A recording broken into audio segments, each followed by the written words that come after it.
কাশ্মীর সীমান্তে ভারত ও পাকিস্তানের সেনাদের মধ্যে গোলাগুলির ঘটনা ঘটেছে বৃহস্পতিবার রাতে।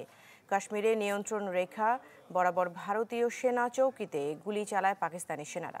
পাল্টা জবাবের কথা জানিয়েছে ভারতীয় সামরিক সূত্র। বৃহস্পতিবার নিজস্ব প্রযুক্তিতে তৈরি মিসাইল ধ্বংসের পরীক্ষা চালিয়েছে ভারত। আর করাচি উপকূলের অদূরে ক্ষেপণাস্ত্র পরীক্ষা চালানোর ঘোষণা দিয়েছে ইসলামাবাদ। এদিকে চলমান অস্থিরতায় উদ্বেগ জানিয়ে দুই দেশকে সর্বোচ্চ ধৈর্য ধরার আহ্বান জানিয়েছেন জাতিসংঘ মহাসচিব অ্যান্টনিও গুতেরেস।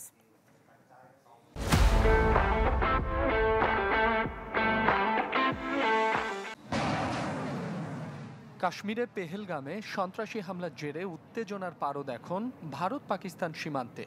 এরই মধ্যে কাশ্মীর সীমান্তে ভারত ও পাকিস্তান সেনাদের মধ্যে গোলাগুলির ঘটনা ঘটেছে।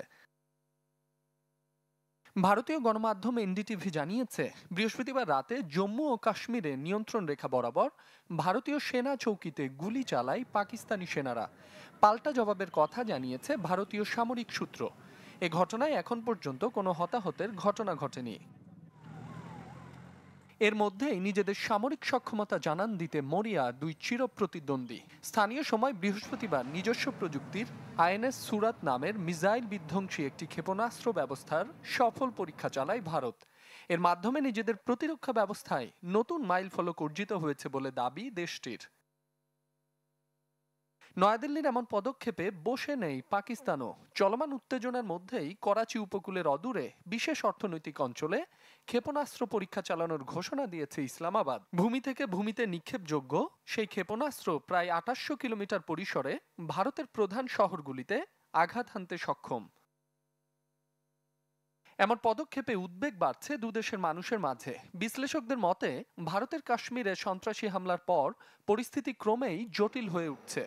যদিও পাকিস্তান সরকার বলছে তারা উত্তেজনা বাড়াতে চায় না। ভারতের কর্মকর্তারা সম্ভাব্য সামরিক সংঘাতের ইঙ্গিত দিচ্ছেন। পরমাণু শক্তিধর দুই প্রতিবেশীর মধ্যে উত্তেজনা বাড়লে অনিশ্চিত ও বিপজ্জনক পরিণতির বিষয়ে সতর্ক করছেন প্রতিরক্ষা বিশ্লেষকরা। এক প্রতিবেদনে এমনটাই জানিয়েছে নিউ ইয়র্ক টাইমস। ভারত ও পাকিস্তানের উত্তেজনার মধ্যে প্রতিক্রিয়া জানিয়েছে জাতিসংঘ। সংস্থাটির মহাসচিব দুদেশকে সর্বোচ্চ ধৈর্য ধরার আহ্বান জানিয়েছেন। মাসুম রাব্বি, চ্যানেল 24।